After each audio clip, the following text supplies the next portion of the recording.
Camillo, to visit Bohemia, you should find great difference betwixt our Bohemia and your Sicilia.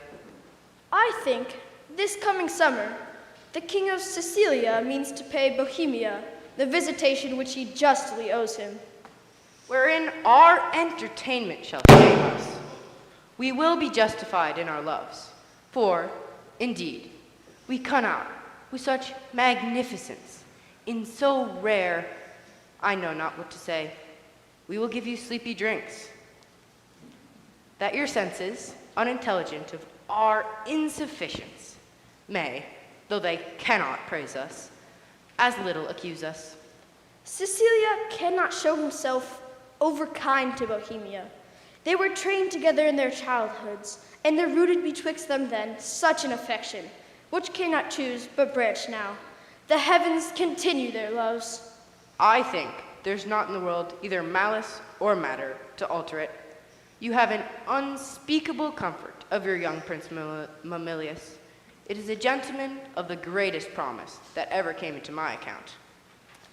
I very well agree with you in the hopes of him. It is a gallant child, one that indeed physics the subject, makes old hearts fresh. They that went on crutches ere he was born desire yet their lives to see him a man. Would they else be content to die? Yes, if there were no other excuse why they should desire to live. If the king had no son, they would desire to live on crutches till he had one.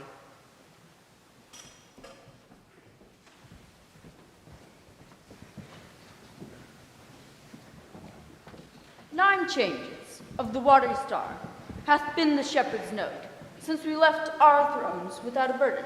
Time is long again. Would we find out our brother with our thanks, multiply with 1, many thousands more that go before it. Stay your thanks a while, and pay them when you part. Fine. Sir, that's tomorrow. I have stayed to tire royalty. We are tougher, brother, than you can put us to it. No longer stay. 1 7-night longer. Very sooth, tomorrow. We'll part the time between us then, and in that I'll no gainsaying. Press me not. There is no tongue that moves. None in the whole world. My affairs do even draw me homeward. Tongue-tied, our queen? Speak you. I had thought, sir, to have held my peace until you had drawn oaths from him to stay. You, sir, charge him too coldly. Tell him you are sure all in Bohemia is well. This satisfaction the bygone days proclaimed. Say to him this, he's beat from his best ward. Well said, Hermione. To tell he longs to see his sons are strong. Yet let him say so then, and let him go. Yet of your royal presence I'll adventure the borrow of a week. When, at Bohemia, you'll take my lord, I'll give him my commission to let him there a month, behind the jest prefixed for his parting. Yet, Leontes, I love thee not a jar o' the clock behind. What lady is she, her lord? You'll stay? No, madam. Nay, but you will? I may not verily. Verily, you put me off with limber vows, though you would seek to unsphere the stars with oaths. Should you say, sir, no going, verily you shall not go. A lady's verily is as potent as a lord's. Force me to keep you as my prisoner, not like a guest. How say you now, my prisoner or my guest? By your dread verily, one of them you shall be. Your guest then, madam. Not your jailer then, but your kind hostess. Come, I'll question you on my lord's tricks and yours when you were boys. You were pretty lordings then?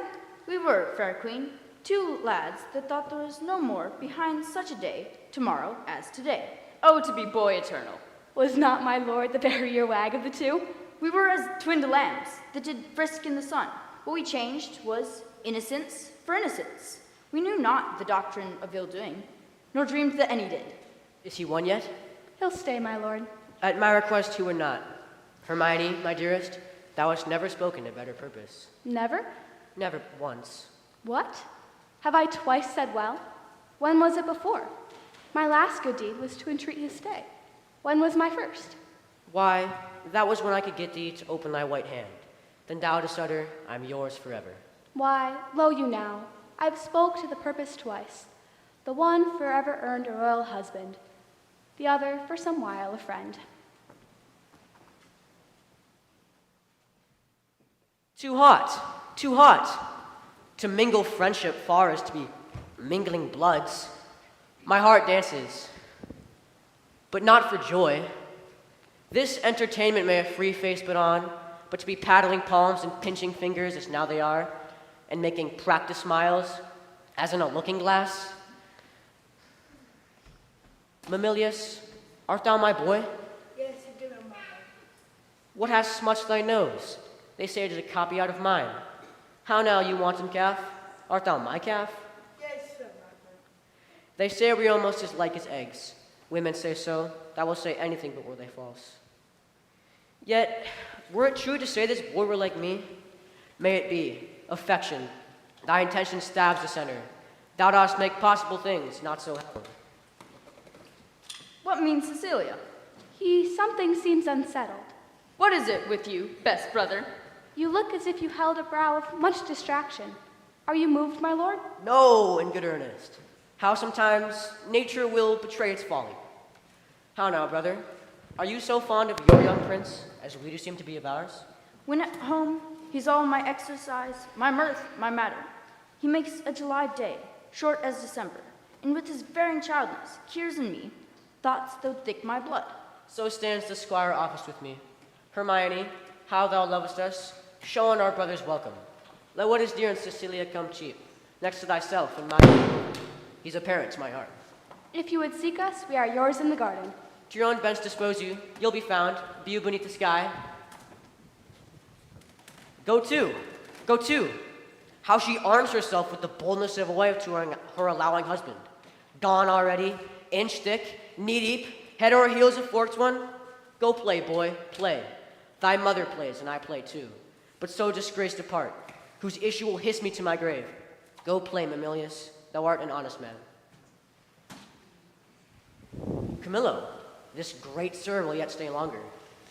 You had much ado to make his anchor hold. When you cast out, it still came home. Didst note it? He would not stay your petitions, made his business more material. A line. They're here with me already, whispering, rounding, Cecilia, 'tis a so forth, 'tis far gone. How came it, Camillo, that he did stay? To satisfy your highness in the entreaties of our most gracious mistress. Satisfy the entreaties of your mistress? Satisfy? How? I have trusted thee, Camillo, with all the nearest things to my heart. But we have been deceived in thy integrity, deceived in that which seems so. Be it forbid, my lord. To bite upon it, thou art not honest. Or, if thou inclinest that way, thou art a coward. Or else thou must be counted negligent. Or else a fool that sees a game played home and takes it all for jest. My gracious lord, I may be negligent, foolish, and fearful, and every one of these no man is free, but that his negligence, his folly, fear, among the infinite doings of the world, sometime puts forth. But, beseech your grace, be plainer with me. Let me know my trespass by its own visage. If I then deny it, 'tis none of mine. Have not you seen, Camillo, or heard, or thought, my wife is slippery? I would not be a standard by to hear my sovereign mistress clouded so, without my present vengeance taken. Is whispering nothing? Is leaning cheek to cheek? Is meeting noses? Stopping the career of laughing with a sigh? Wishing clocks more swift? Is this nothing? Why? Then the world and all that's in it is nothing. The covering sky is nothing. Bohemia nothing. My wife is nothing. If this be nothing, Good, my lord, be cured of this diseased opinion, for 'tis most dangerous. say it be, 'tis true. No, no, my lord. It is. You lie. You lie. I say thou liest, Camillo.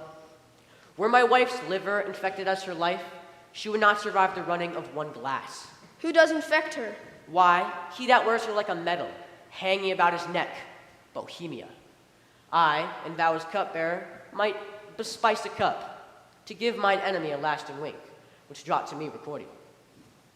My lord, I could do this, but I cannot believe this crack to be in my dread mistress. So sovereignly, being honorable, I have loved Make that thy question and go rot! Dost think I am so muddy, so unsettled, to appoint myself in this vexation, give scandal to the blood of the prince my son, who I dost think is mine and love is mine? Would I do this? I must believe you, sir. I do, and will fetch off Bohemia for it, provided that, when he's removed, you will take again your queen as your highness at first, even for your son's sake. I'll give no blemish to her honor, sir. None. Go then, and with a countenance as clear as friendship wears at feasts, keep with Bohemia, and with your queen. I'm his cupbearer. If for me he have wholesome beverage, account me not your servant. Do it, and thou havest the one half of my heart. Do it not, thou splittest thine own. I'll do it, my lord. I will seem friendly as thou hast advised me. Oh, miserable lady, but for me, what case stand I in? I must be prisoner of good Polixenes. If I could find example of thousands that struck anointed kings, I wouldn't do it. I must forsake the court. To do it or no is certain to me a breakneck. Happy star, reign now. Here comes Bohemia. This is strange. Methinks my favor here begins to warp. Good day, Camilla. Hail, most royal sir. What is the news in the court? None rare, my lord. The king hath on him such a countenance as he had lost some province or region, loved as he loves himself. What is breeding that changes thus his manner? I dare not know, my lord.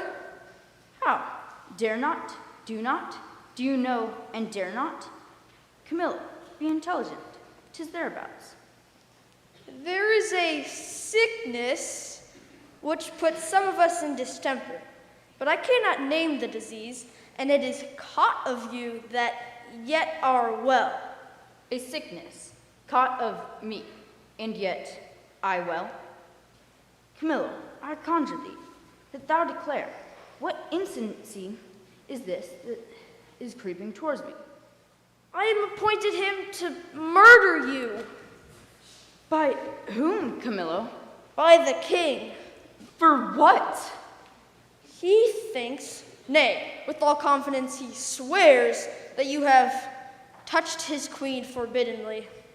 Oh, then, my best blood turned to infected jelly, and my name yoked with his that did betray the best. How does this grow? I do not know, but I am sure 'tis safer to avoid what's grown than question how it is born. If, therefore, you dare trust my honesty, which lies enclosed in this trunk, which you shall bear along a pond, away tonight. For me, I put my fortunes to your service. Be not uncertain. I have uttered truth. I do believe thee. I saw his heart upon his face.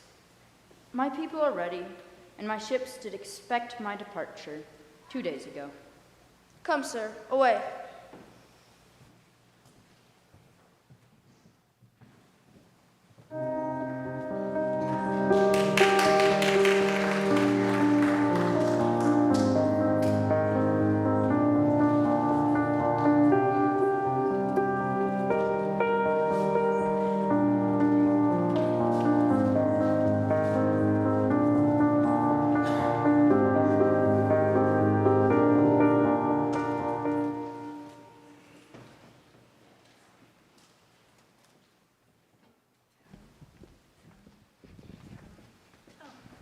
Take the boy to you. He troubles me so. 'Tis past enduring. Come, my gracious lord, shall I be your playfellow? Not you. Why, my sweet lord? I told me how you be still. Why so, my lord? Who taught you this? Hark, the queen your mother rounds apace. We must present our services to a fine new prince. One of these days you'll want on us, if we would have you. What wisdom stirs among you? Come, sir, I'm for you again. Pray you, sit by us and tell us a tale. Maria is so happy. As merry as you will. Said tis footed. A sad tale's best for winter. Let's have that, then, good sir, and do your best to frighten us with your sprites. You're powerful at it. It is the man. Nay, come on, sit down, then on. Taught by her heart. Come on, then, and give it me in mine ear. Was he met there? Camillo with him? By the tuft of pines I met them, eyed them even to their ships. Camillo was his help in this. There's a plot against my life, my crown. All Streetite is mistrusted. Give me the boy. I'm glad you did not nurse him. Though he does bear some signs of me, yet you have too much blood in him. What is this? Sport? Bear the boy hence. He shall not come about her. Away with him. And let her sport herself with that she's big with. For 'tis Polixenes has made thee swell thus. But I say he had not, and you would believe my say, however you lean to the nay ward. Look on her. Mark her well. Let it be known she's an adulteress. You, my lord, do but mistake. You have mistook, my lady. Polixenes for Leontes.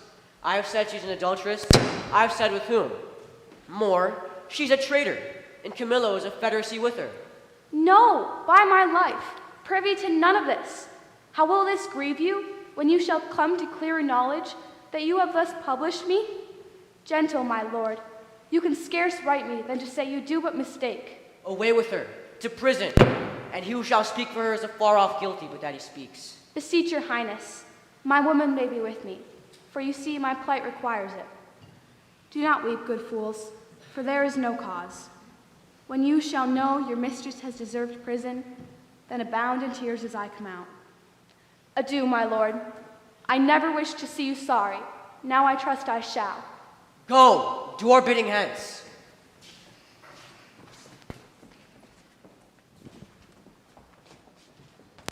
Be certain what you do, sir, lest your justice prove violence, in which 3 great ones will suffer.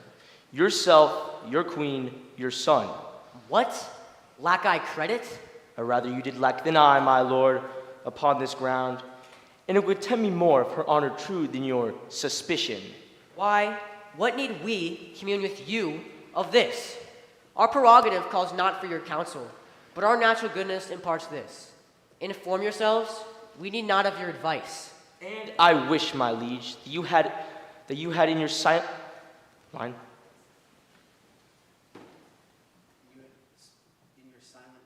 You had only in your silent judgment tried it, without more overture. How could that be? Camillo's flight, added to their familiarity, doth push on this proceeding. Yet, for a greater confirmation, I have dispatched post to sacred Delphos, to Apollo's temple. Now from the oracle will bring all, whose spiritual counsel had, will stop or spur me. Well done, my lord. Though I am satisfied, and need no more than what I know, yet shall the oracle bring ease to the minds of others. Come, follow us. We are to speak in public. This business will raise us all. To laughter, as I take it, if the good truth be known.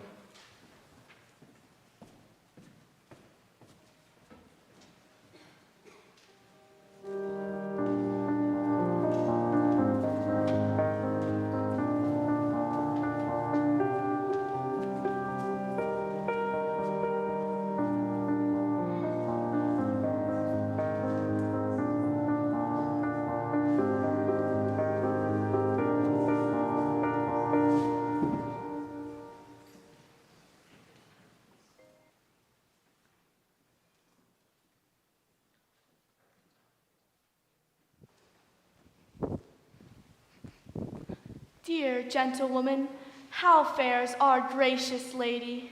As well as one so great and so forlorn may hold together on her frights and griefs, which never tender lady hath borne greater. She is something before her time delivered. A boy? A daughter, and a goodly babe, lusty and like to live. The queen receives much comfort in it. Says, my poor prisoner, I am innocent as you. I dare be sworn. These dangerous, unsafe loons are the king. Beshrew them. He must be told on't, and shall. The office becomes a woman best. I'll take it upon me. And if I prove honey-mouthed, let my tongue blister, and never to my red-looked anger be the trumpet any more. Pray you, Amelia, commend my best obedience to the queen, and if she dares trust me with her little babe, I'll show it to the king, and undertake to be her advocate to the loudest. We do not know how he may soften at the sight of the child.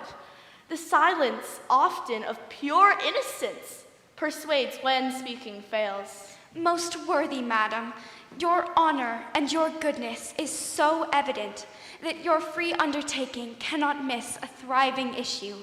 There is no lady living so meet for this great errand. Please your ladyship to visit the next room. I'll presently acquaint the queen of your most noble offer, who but today hammered of this design, but durst not tempt a minister of honor, lest she should be denied. Tell her, Amelia, I'll use this tongue I have, if wit flow from't, as boldness from my bosom. Let it not be doubted, I shall do good. Now be you blessed for it. I'll to the queen.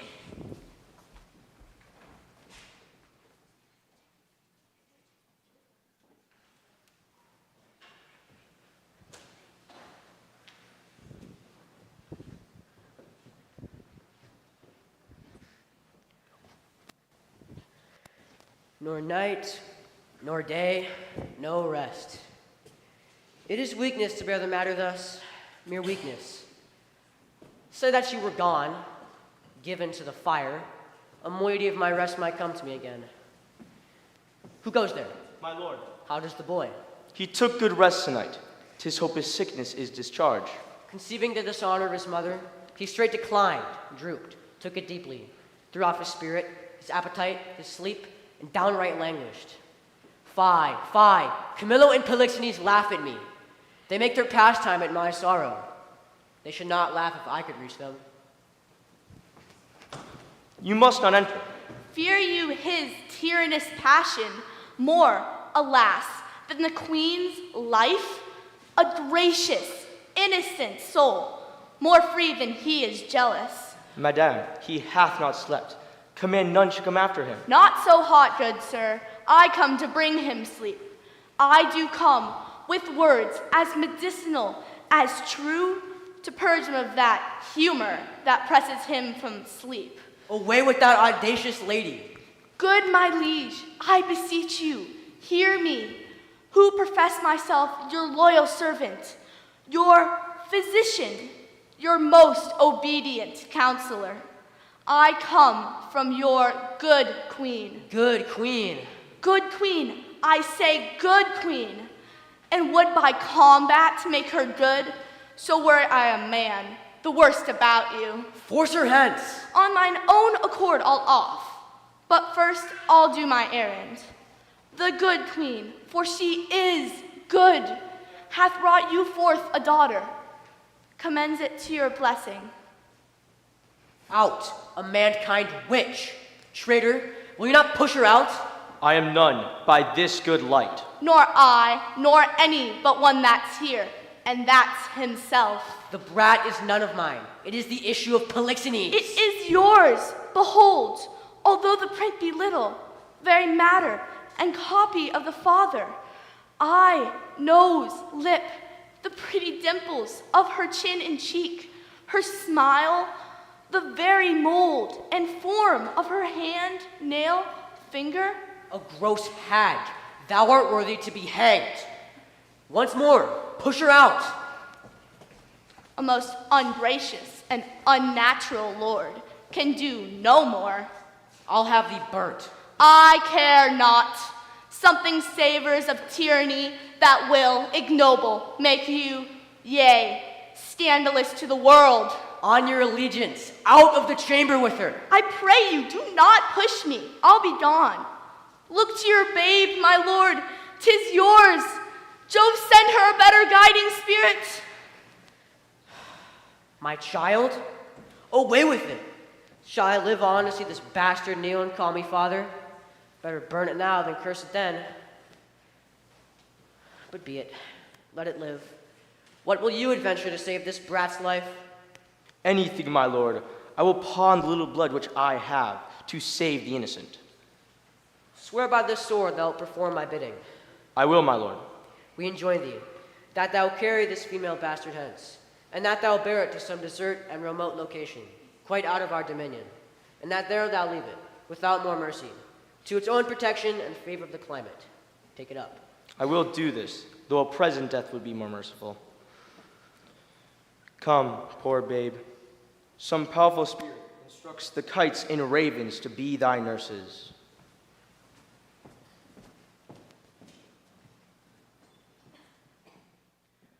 Please, your highness, posts from those you sent to the oracle are come in our sense. Cleomenes, being well arrived from Delphos, is landed, hasting to your court. So please you, sir, his speed hath been beyond account. 'Tis good speed, for tells the great Apollo suddenly have the truth of this appear. Summon a session, that we may arraign our most disloyal lady. For, as she hath been publicly accused, so she shall have a just and public trial. While she lives, my heart will be a burden to me.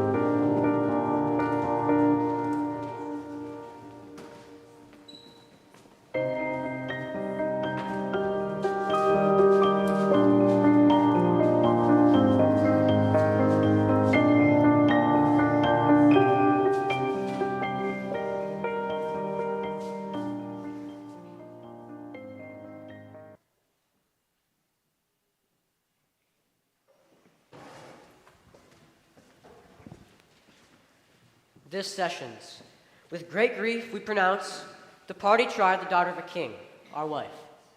Let us be cleared of being tyrannous, since we so openly proceed in justice, which shall have due process, even to guilt. Produce the prisoner. Read the indictment.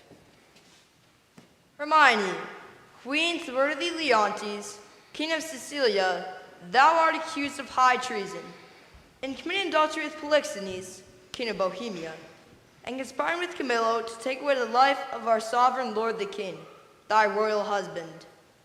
Thou, Hermione, contrary to the faith and allegiance of a true subject, didst counsel and aid them, for their better safety, to fly away by night. It will scarce boot me to say, not guilty, mine integrity being counted as falsehood, shall, as I expressed it, be so received. If powers divine behold our human actions, as they do, then innocence shall make false accusations blush, and tyranny tremble at patience.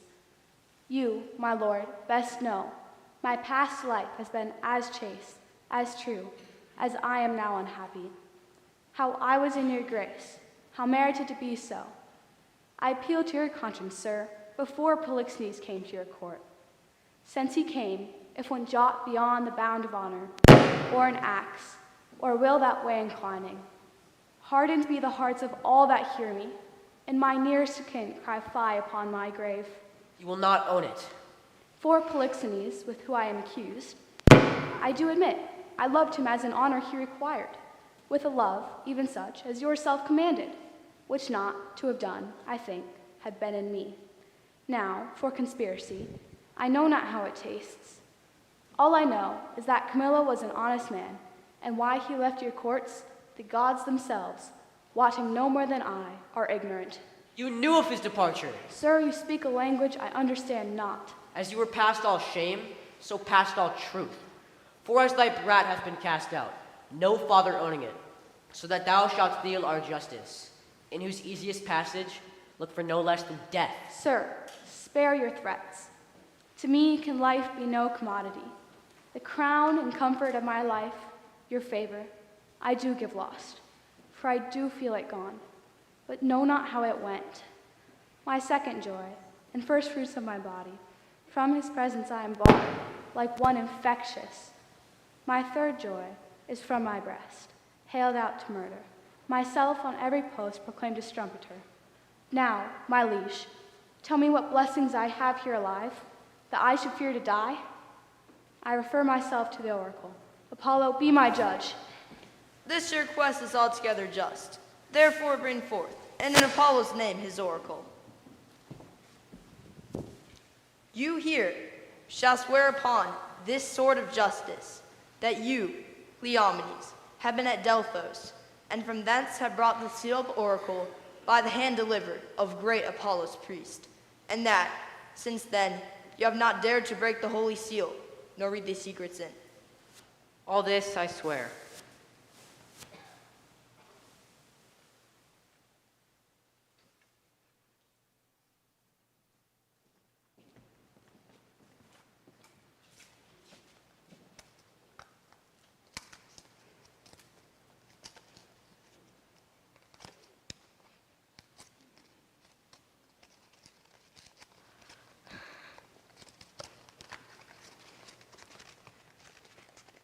Hermione is chaste, Polixenes blameless, Camillo a true subject, Leontes a jealous tyrant, his innocent babe truly begotten.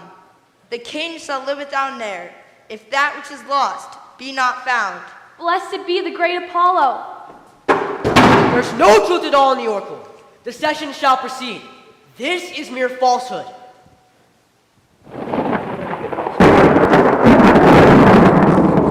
My lord, the king! The king! What is this business? The prince, your son, with mere conceit and fear of the queen's speed, is gone, How gone? is dead. Apollo's angry, and the heavens themselves do strike at my injustice. How now there? This news is mortal to the queen. Look down and see what death is doing. Take her hence. Her heart is but overcharged. I have too much believed mine own suspicions.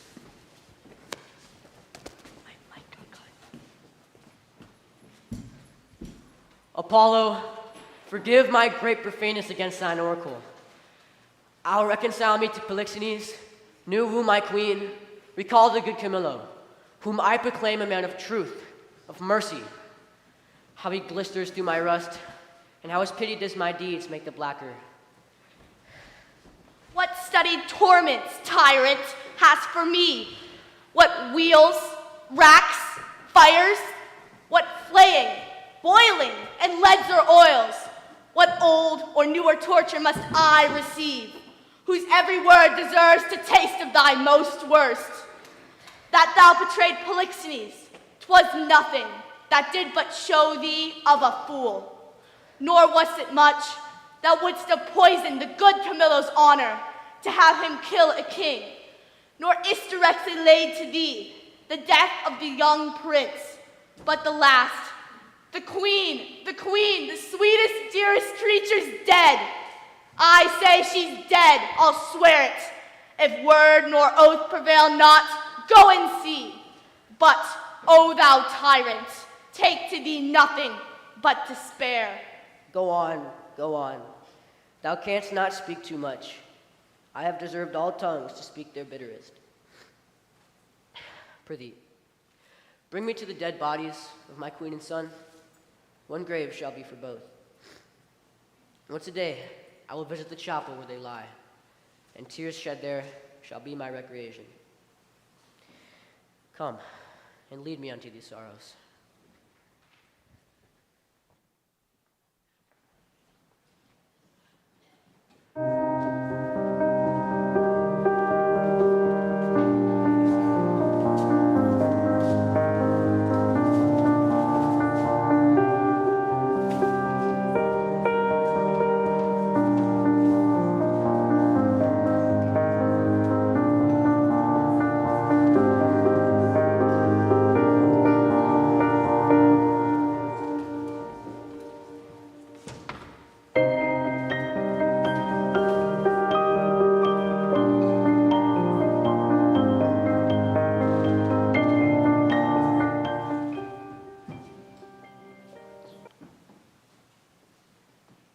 Come, poor babe, I have heard but not believed.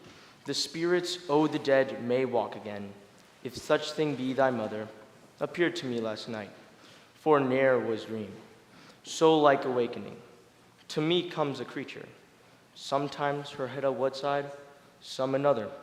I never saw a vessel of like sorrows, so filled and so becoming, in pure white robes, she did approach the cabin where I lay.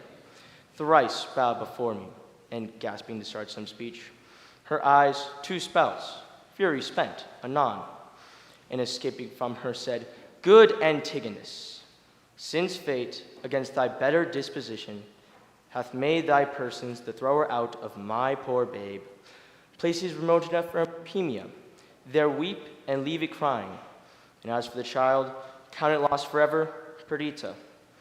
I prithee, cult, for this ungentle business, put on thee by my lord, thou shalt see thy wife Paulina more, and with shrieks melted into air.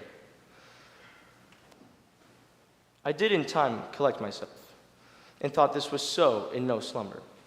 For dreams are toys, and I, yea, superstitiously, I be squared by this. I fear Hermione hath suffered death, and Apollo would, being the issue of King Polixenes, it should here be laid upon the earth of its right forefather, blossom, speed thee well.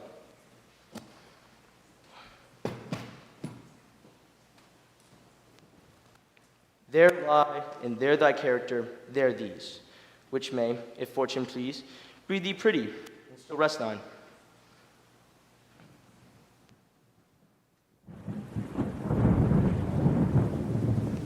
So begins, poor wretch.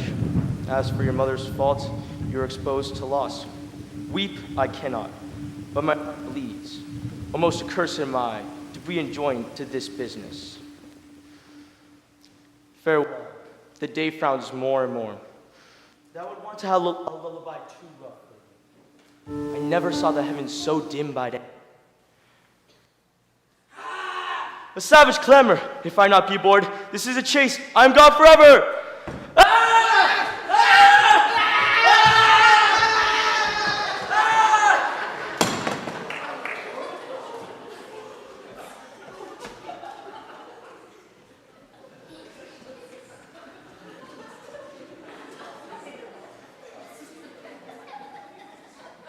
Hark you now, would any but these boiled brains of 19 and 22 hunt this weather? They have scared away 2 of my best sheep, which I fear the wolf will sooner find than the master.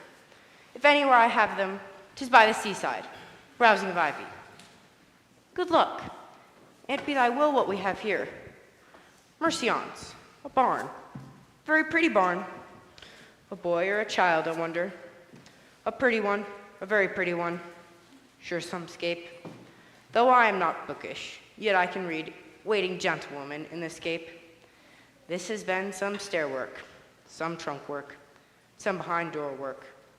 They were warmer that got this than the poor thing is here. I'll take it under for pity. Yet, I'll tarry till my son comes. He hallooed but even now. Whoa, ho, hoa! Helloa, Loa. If thou see a thing to talk on when thou art dead and rotten, come hither. What ailest thou, man? Oh, the most piteous cry of the poor soul, to see how the bear tore out his shoulder bone. How he cried for me to help. Said his name was Antigonus, a nobleman. How the poor gentleman roared and the bear mocked him, both roaring louder than sea or weather. Name of mercy! When was this, boy? Now, I've not winked since I saw these sights. The bear not half dined on the gentleman. He's at it now. Heavy matters, heavy matters. But look thee here, boy. Now bless thyself. Thou mettest with things dying, I with things newborn. Here's a sight for thee, a bearing cloth for a squire's child. Look thee here. It was told me I should be rich by the fairies. You're made, old man. Gold. All gold. 'Tis fairies' gold, boy, and 'twill prove so. We are lucky, boy, and to be so still requires nothing but secrecy. Let my sheep go. Come, good boy, the next way home. Go you the next way with your findings. I'll go see if the bear be gone from the gentleman, and how much he hath eaten. If there be any of him left, I'll bury it. That's a good deed. If thou canst discern from that which is left of him what he is, fetch me to the sight of him. Marry, will I, and you shall help to put him in the ground. 'Tis a lucky day, boy, and we'll do good deeds on it.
sticks to my finger. Yes.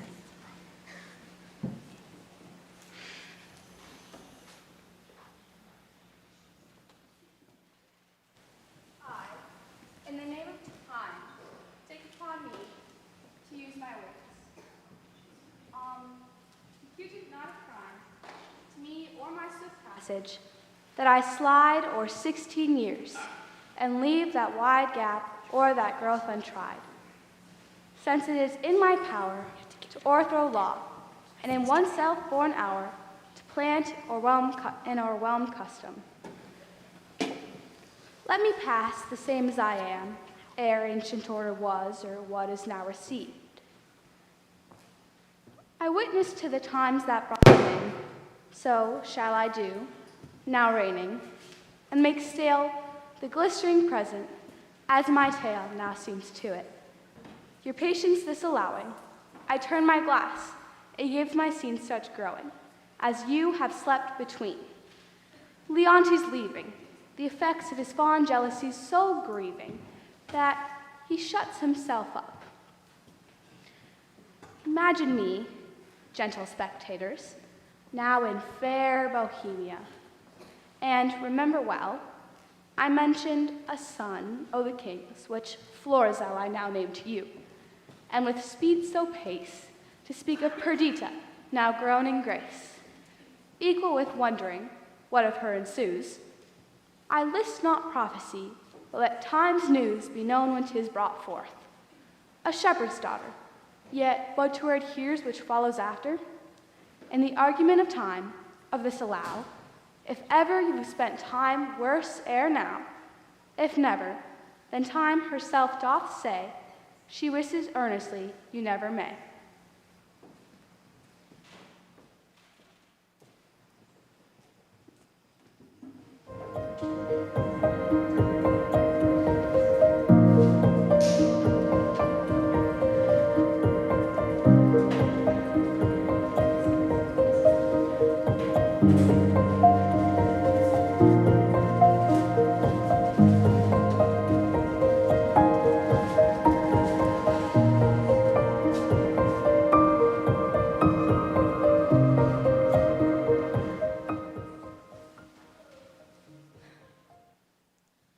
It is 15 years since I saw my country. I desire to lay my bones there. Besides, the penitent king, my master, hath sent for me, to whose feeling sorrows I might be some allay, which is another spur to my departure. As thou lovest me, Camilla, wipe not out the rest of thy service by leaving me now. The need I have of thee, thine own goodness hath made. When sawest thou Prince Florizel, my son? Sir, it is 3 days since I saw the prince. What his happy affairs may be are to me unknown. But I have missingly noted, he is of late much retired from court, and is less frequent to his princely exercises than formerly he hath appeared. I have noted so much, with much care, that he is lately rarely from the home of a most homely shepherd, who, from the surprise of his neighbors, and from very nothing, it seems, has grown into an unspeakable estate. I have heard, sir, of such a man, who hath a daughter of most rare note.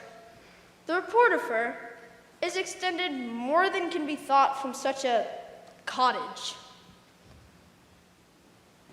You shall accompany me to this place, where, not appearing as we are, have some questions with the shepherd, who, from his simplicity, I believe it not uneasy to gain the cause of my son's resort thither. You lay aside all thoughts of Cecilia, and be my present partner in this business. I willingly obey your command. Camille, we must disguise ourselves.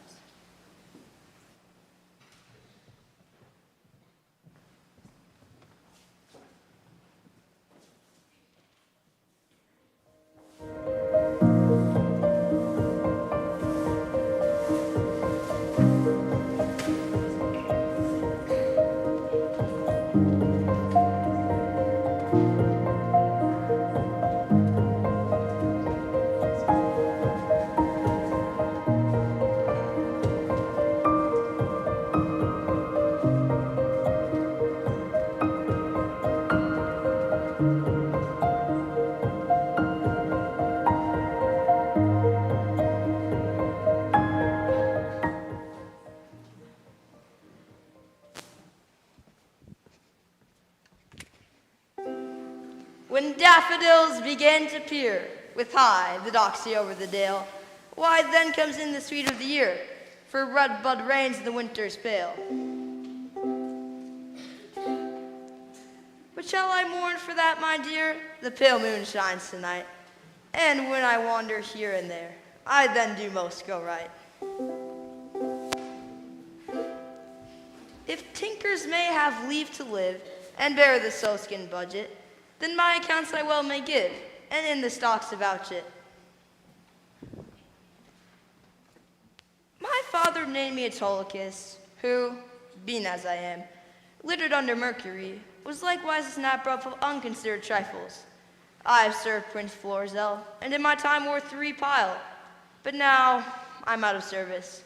My revenue is a silly cheat. For the life to come, I sleep out the thought of it. A prize! A prize! Let me see. Every leaven whether tods, every tod yields pound and odd shilling, 1,500 shorn. What comes the wool to? If the spring hold, the cock's mine. I cannot do without counters. Let me see. What am I to buy for our sheep shearing feast? 3 pound of sugar, 5 pound of currants, rice. What will this daughter of mine do with rice? But she is mistress of the feast, and she lays it on.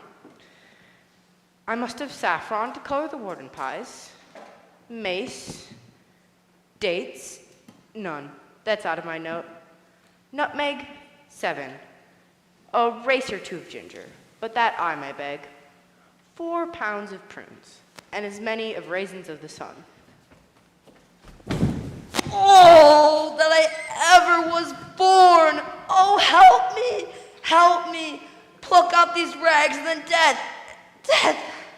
Alack, poor soul, thou hast need of more rags to lay on thee, rather than have these off. Oh, sir, the loathsomeness of them affects me more than the stripes they have received, which are mighty ones indeed, and millions. Alas, poor man, a million of beating may come to a great matter. I am robbed, sir, and beaten. My money and apparel taken from me, and these detestable things put upon me. What, by a horseman or a footman? A footman, sweet sir, a footman. Indeed, he should be a footman by the garments he has left with thee. I'll help thee. Come, lend me thy hand. Oh, good sir, softly, good sir. I fear, sir, my shoulder blade is out. Alas, poor man.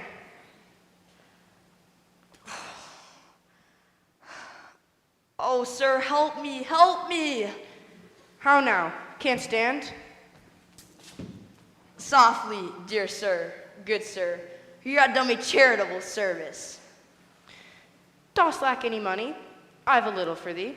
No, good sweet sir, no. I have a kinsman not past 3/4 of a mile hence unto whom I was going. I shall there have money, or anything I want. Offer me no money, I pray you. That kills my heart. How do you now? Sweet sir, much better than I was. I can stand and walk. I will even take my leave of you and pay softly towards my kinsmen's. Then fare thee well. I must go buy spices for our sheep shearing. Prosper you, sweet sir. Your purse is not hot enough to purchase your spice. I'll be with you at your sheep shearing too. If I make not this cheap for not another, and the shearers prove sheep, let me be unrolled, and my name put in the book of virtue. Jog on the footpath way, and merrily hence the stile lay.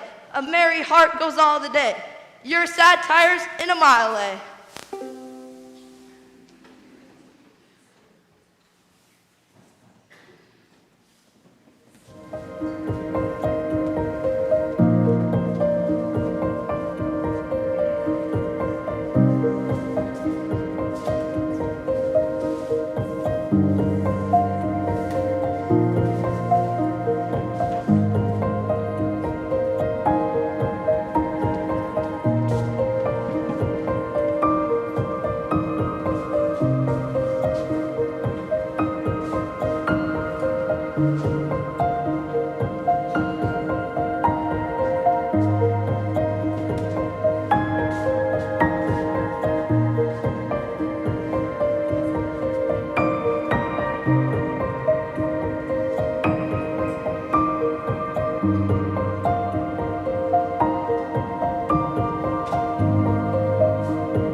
These unusual weeds to each part of you do give a life. No shepherdess, but Flora, peering in April's front. This sheep shearing fest is the meeting of the petty gods, and you, the queen on it. Sir, my gracious lord, to chide at your extremes, it not becomes me. Oh, pardon that I name them. Your high self, the gracious mark of the land, you have obscured with a swain's wearing. And me, poor lowly maid, most goddess-like pranked up. But that our feasts in every mess have folly, and the feeders digest it with a custom, I should blush to see you so attired, sworn, I think, to show myself a glass. I do bless the time when my good falcon made her flight across thy father's grounds. Now Jove afford you cause. To me, the difference forges dread. Your greatness hath not been used to fear. Even now, I tremble to think your father, by some accident, should pass this way as you did. Oh, the fates! How would he look to see his work so noble vilely bound up? What would he say? Or how should I, in these my borrowed flaunts, behold the sternness of his presence? Apprehend nothing but jollity, for the gods themselves have humbled their deities to love, and have taken the shapes of beasts upon them. Jupiter became a bull and bellowed, green Neptune a ram and bleated, and the fire-robed god golden Apollo, a poor humble swain, such as I seem now. Their transformations were never for a piece of beauty rarer, nor in a way so chaste, since my desires run not before mine honor. Oh, but sir, your resolution cannot hold. When it is opposed, as it must be, by the power of the king, one of these two must be necessities, which then will speak, that you must change this purpose, or I, my life. Thou dearest Perdita, with these forced thoughts, I prithee, darken not the mirth of the feast, and I'll be thine, and not my father's. For I cannot be mine own, nor any use to any, if I be not thine. To this I am most constant, though destiny say no. Be merry, gentle, strangle such thoughts as these, as you behold the while. See, your guests approach. Wine. Lift up your countenance, as if it were that day of that nuptial that we both sworn shall come. Oh, Lady Fortune, stand you auspicious. See, your guests are coming. Address yourself to entertain them sprightly, and we'll be red with mirth.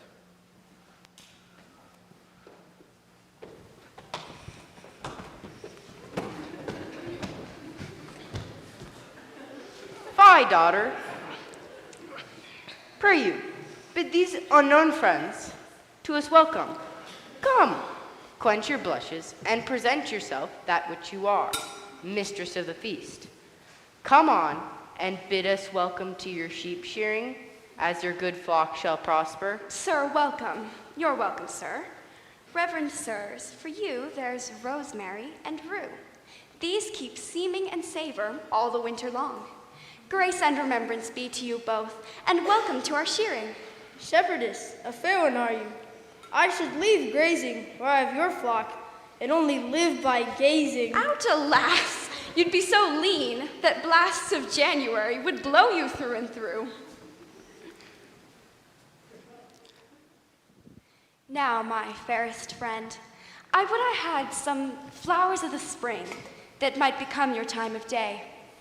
Oh, Prosperina, for the flowers, now that frighted, thou lett'st fall from Dice's wagon. Daffodils that come before the swallow dares and take the winds of March with beauty. Violets dim, but sweeter than the lids of Juno's eyes or Cytherea's breath. Pale primroses that die unmarried ere they can behold bright Phoebus in his strength, a malady most incident to maids.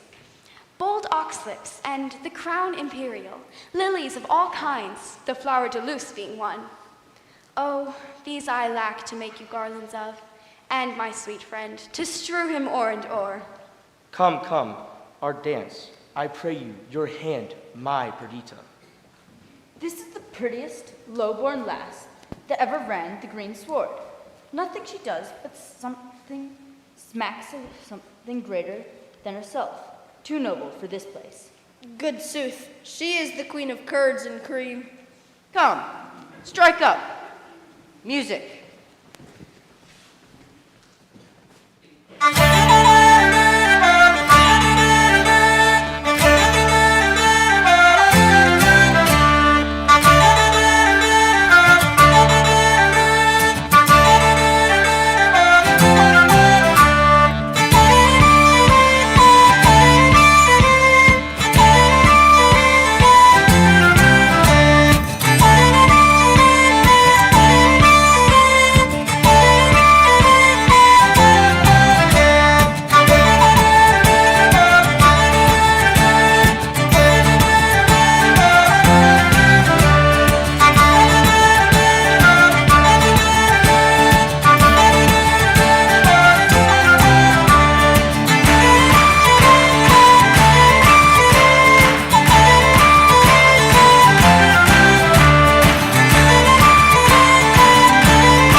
dances with your daughter. They call him Dorcles, and boast himself to have a worthy feeding. But I have it upon my own report, and I believe it. He looks like sooth. He says he loves my daughter. I think so too, for never gaze the moon upon the water, as he'll stand and read as 'twere my daughter's eyes. And, to be plain, She dances featly. so she does anything.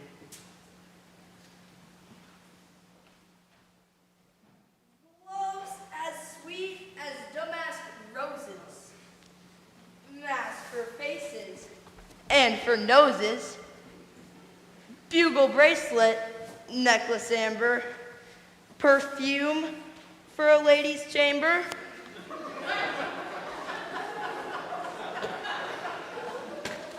Golden coifs and stomachers for my lads to give their dears. Pins and poking sticks of steel, what maids lack from head to heel. Come buy of me, come buy, come buy. Buy, lads, or else your lasses cry. Come buy. He is simple and tells much. 'Tis time to part them. How now, fair shepherd? When I was young and handed love as you do, I would have ransacked the peddler's silken treasury. But you have let him leave with nothing marted. Good sir, she prizes not such trifles as those are. For the things she desires I have packed and locked in my heart, which I have given, but not delivered. Oh, here be breathed my life to this ancient sir, whom, it seemed, had sometime loved.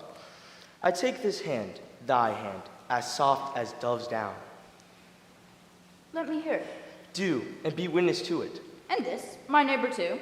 And he, and more than he, and men, the earth, the heavens and all, if I were proclaimed the most imperial monarch, yea, be most worthy, if I ever had the fairest youth that ever made eyes swerve, if I had knowledge and power more than ever was man's, I would not prize them without her love. For she commands them and condemns them to her services, or to their own perdition. Fairly offered. This shows a sound affection. But, my daughter, say you the like to him? I cannot speak so well, nor mean better. By the pattern of mine own thoughts, I cut out the purity of his. Take hands, a bargain, and, friends unknown, you shall bear witness to it. I give my daughter to him. Yes! And will have her portion equal his. Come, contract us before these witnesses. Beseech you, have you a father? Yes, but what of him? Knows he of this? He neither does nor shall. Methinks a father is at the nuptial of his son, a guest that best becomes the table. Pray you once more, is not your father grown incapable of reasonable affairs? Lies he not bedrid? And with all this, being childish? Good sir, he has his health and ample strength time, more than men of his age. If by my white beard, if this be true, something unfilial. I yield to this, but as it were. Good sir, it is not fit for you to know, I not acquaint my father of this business. Let him know it. No, he shall not. Pray thee, let him. No, he must not. Let him. He must not need to grieve at knowing of thy choice. Come, he must not. Mark our contract. Mark your divorce, young sir, whose son I dare not call. Thou art too base to be acknowledged, a scepter's heir that does affect a sheep's hook. And you, old traitor, I'm sorry, by hang you, I can but shorten thy life 1 week. And you, fresh piece of excellent witchcraft, I will have you know the royal fool thou copest with. Oh, my heart. I will scratch thy beauty with briars until it is more homely than thy state. And you, fond boy, if I dost ever hear that thou but sigh, that thou no longer shall see this neck, I'll bar thee from succession. Mark thou my words. Even here undone, I was not much afeard, for once or twice I was about to speak and tell him plainly The self-same sun that shines upon his court hides not its visage from our cottage, but looks on alike. Will it please you, sir, to be gone? I told you what would come of this dream of mine, being now awake. I'll queen it no inch further, but milk my ewes and weep. Why, how now, father? Speak ere thou diest. I cannot speak, nor think, nor dare to know that which I know. Undone, undone. If I should die within this hour, I have lived to die when I desire. Why look you so upon me? I am but sorry, not afraid, delayed, but nothing altered. For what I was, I am. My lord, you know your father's temper, and at this time he will allow no speech. And as hardly will he endure your sight as yet, I fear. Then, to the fury of his highness settle, come not before him. I not purpose it. I think, Camillo, Even he, my lord. lift up thy looks from my succession, and wipe me, father. I am heir to my affection. Be advised. I am, and by my fancy, if my reason thereto be obedient, if not better pleased with madness, do bid it welcome. This is desperate, sir. So call it, but it does fulfill my vow. Camillo, not for Bohemia, nor for all the sun sees will break my vow to my fair beloved. I pray you, Camillo, when my father misses me, as in faith, I mean never to see him again, cast your good counsel upon his passion. I'm put off to sea with whom I cannot hold on shore. Have you thought of a place where till you'll go? No, we are the slaves of chance and of flies of every wind that blows. Then listen to me. If you will not change your purpose, but undergo this flight, make for Cecilia, and present yourself and your fair princess. Methinks I see Leontes, opening his free arms and weeping his welcomes forth. Ask thee the son forgiveness, as 'twere in the father's person. Camillo, preserver of my father, now of me. How shall we do this? We are not furnished like Bohemia's sons, nor we shall ever reach Cecilia. My lord, fear none of this. I hope you know my fortunes do all lie there. It shall be so my care to have you royally appointed, as if the scene you play were mine.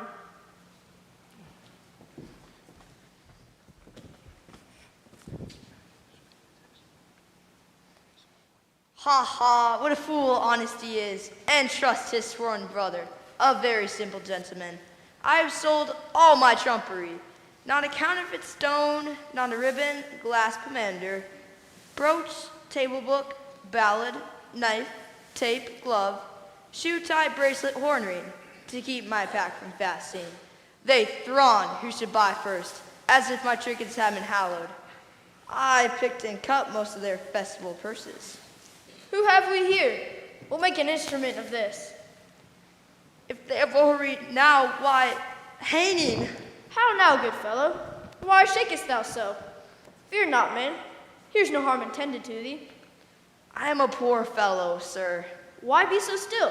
Here's nobody will steal from thee. Yet, for the outside of thy poverty, we must make an exchange. Therefore, change garments with this gentleman, though the pennyworth on his side be the worst. Yet, hold thee. There's some boot.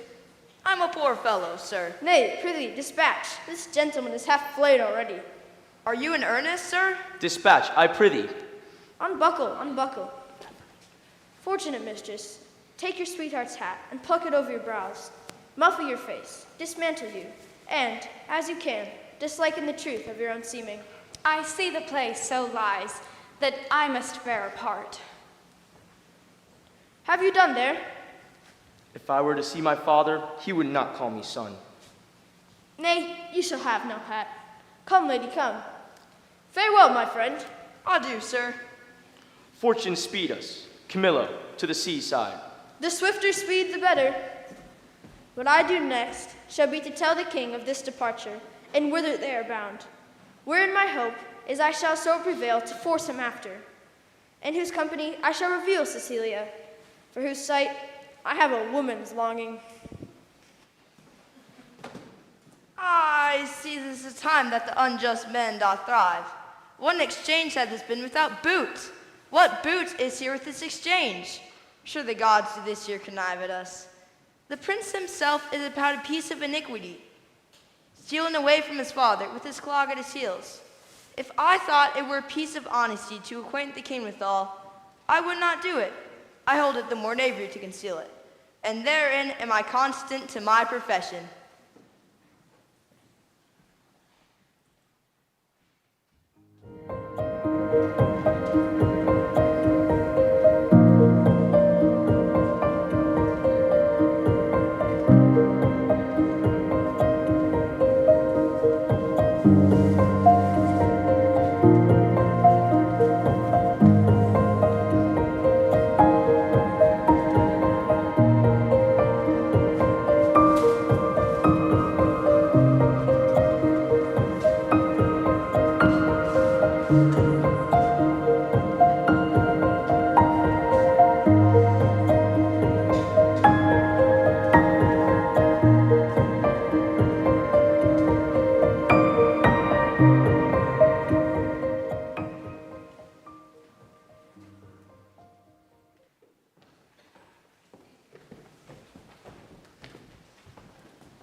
Sir, you have done enough, and have performed a saint-like sorrow.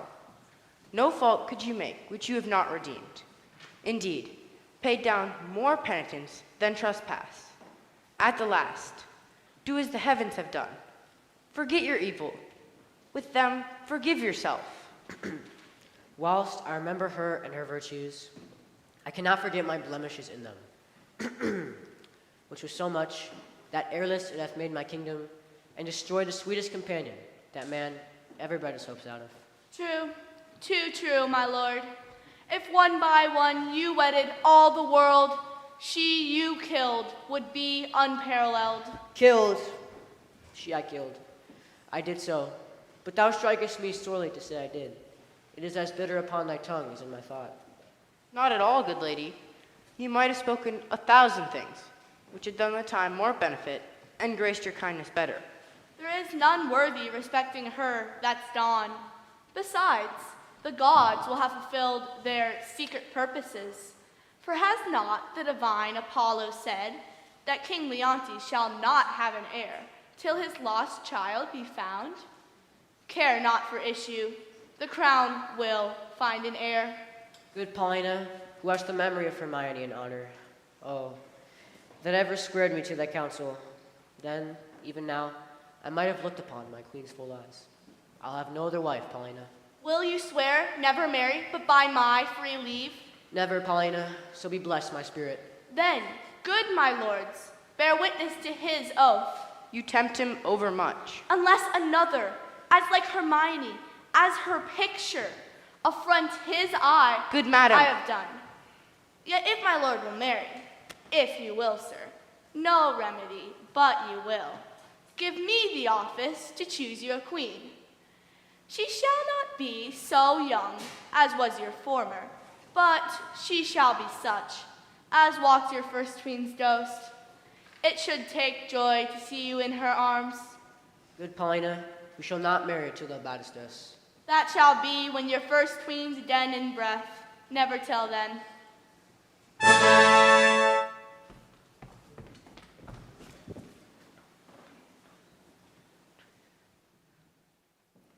One that gives out himself Prince Florizel, son of Polixenes, with his princess, desires access to your high presence. Bring them to our embracement. Still, 'tis strange he should thus deal upon us. Your mother was most true to wedlock, Prince, for she did print your royal father off, conceiving you. Were I but 21, I would call you brother, as I did him. Most dearly welcome, and your fair princess, our goddess. Oh, alas, I lost, all my own folly, the society of your brave father. Though, bearing misery, I wish once more in my life to look upon him. By his command, I've here touched Cecilia, and giving all the greetings of a king and friend gives his brother. Oh, my brother, good gentleman, the wrongs I have done thee stir afresh within me. Welcome hither, as is the spring to the earth. What might I have been? Might I a son and daughter now have looked on, such goodly things as you?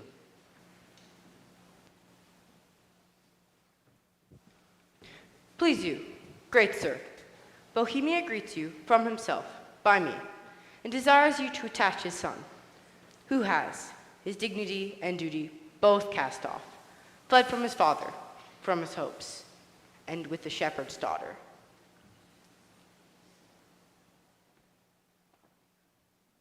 Line. Where's Bohemia?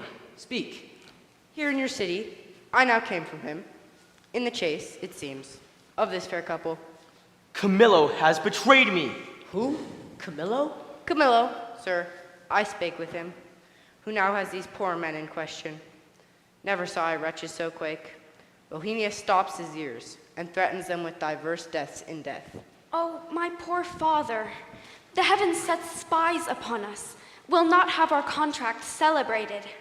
You are married? No, nor we like to be. The stars I see will kiss the valleys first. My lord, is this the daughter of a king? She is, when she is my wife. I pray you, sir, step forth as my advocate. My father will request precious things as trifles. Would he do so, I beg your precious mistress, which accounts for the trifle. Sir, my liege, your eye hath too much youth in it. Not a month before your queen died, she was more worth such dazes than what you look on now. I thought of her, even in these looks I made. Yet your petition is yet unanswered. I will to your father that your honor not be overthrown by your desires. I am friend to them and to you, upon which errand I will go toward him. Come, my good lord.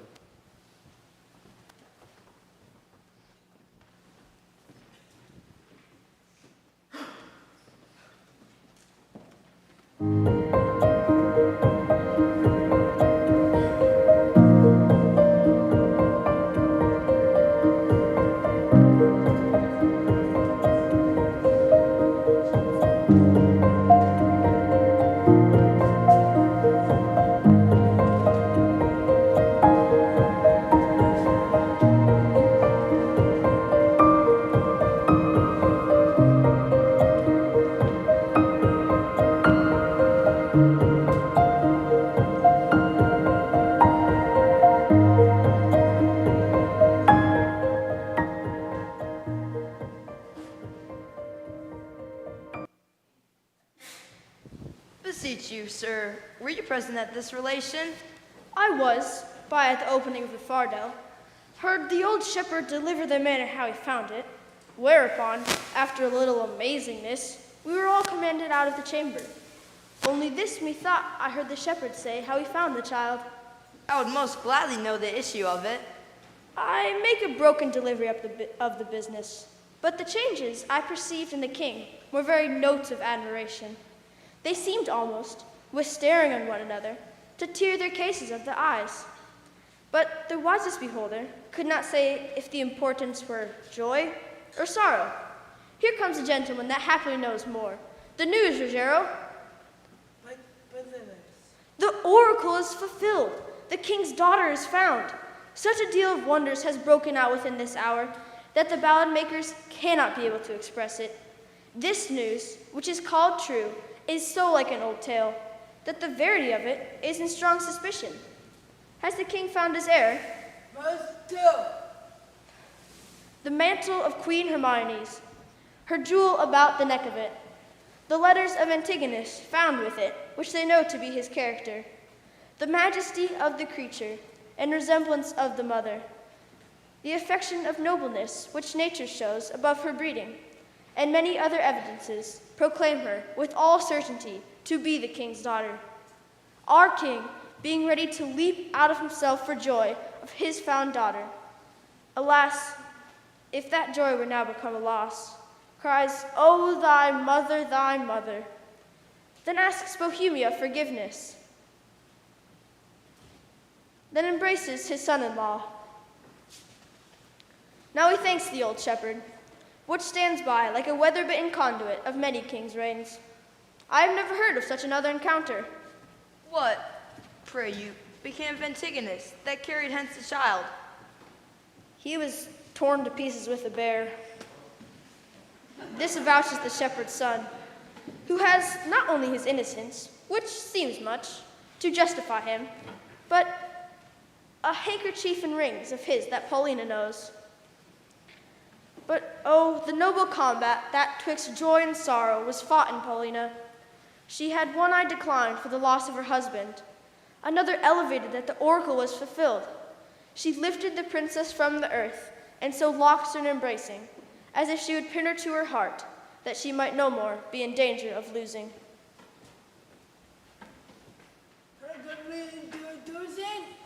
Every wink of an eye, some new grace will be born.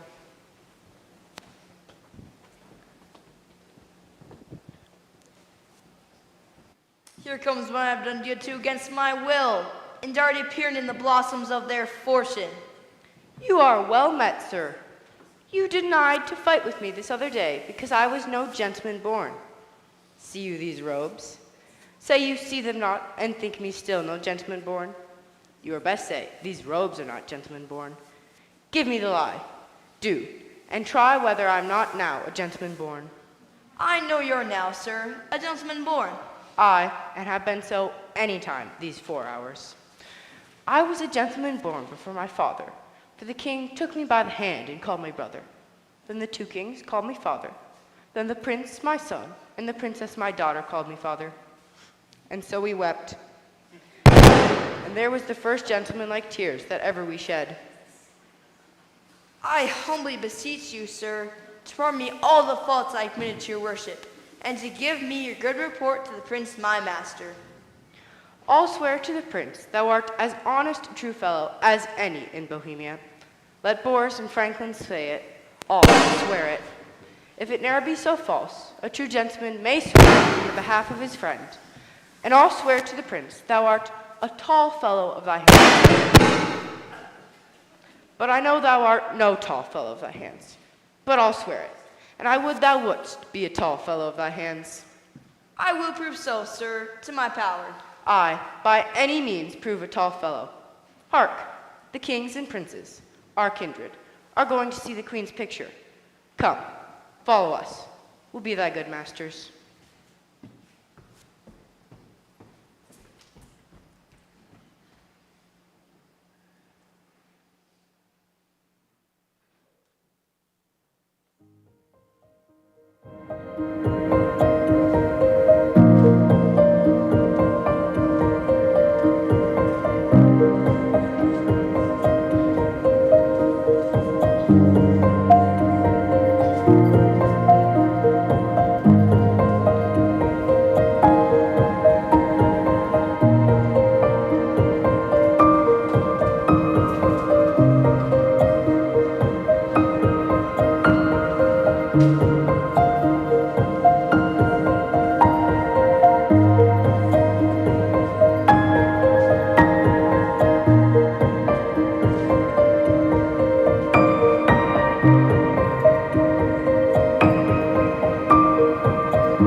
O good and grave Paulina, the comforts that I have had of thee.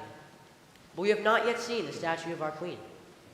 Your gallery have we passed through, but we have not yet seen that which my daughter came to look upon, the statue of her mother. As she lived, peerless, so her dead likeness, I do believe, excels at whatever yet you looked upon, or a hand of man hath done. Therefore I keep it lonely, apart. But here it is, say 'tis well. I like your silence.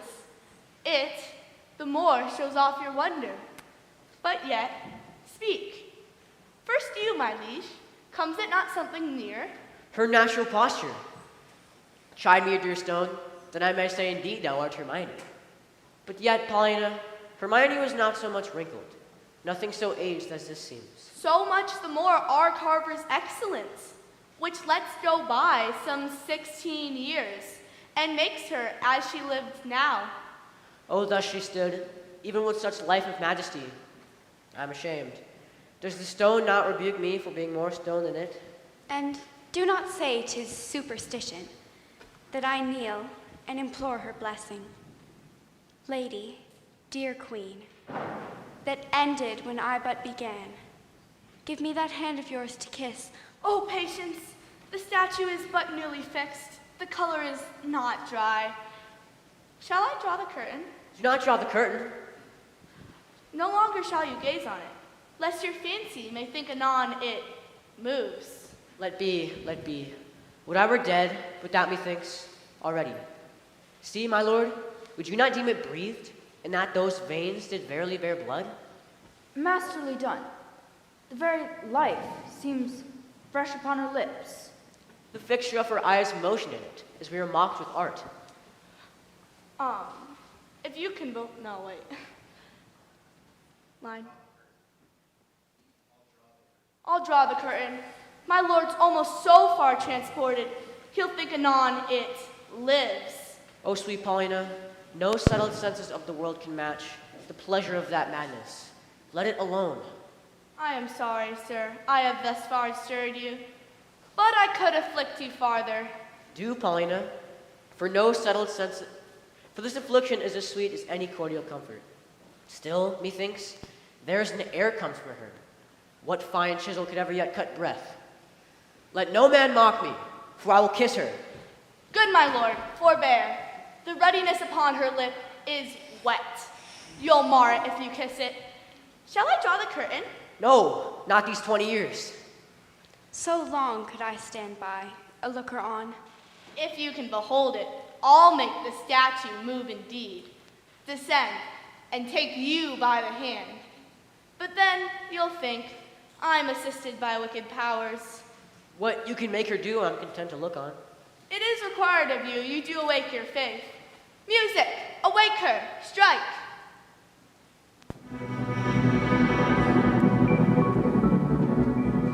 'Tis time, descend, be stone no more. Bequeath to death your numbness, for from him dear life redeems you. Start not, nay, present your hand. Oh, she's warm. She embraces him. Turn, good lady, our Perdita is found.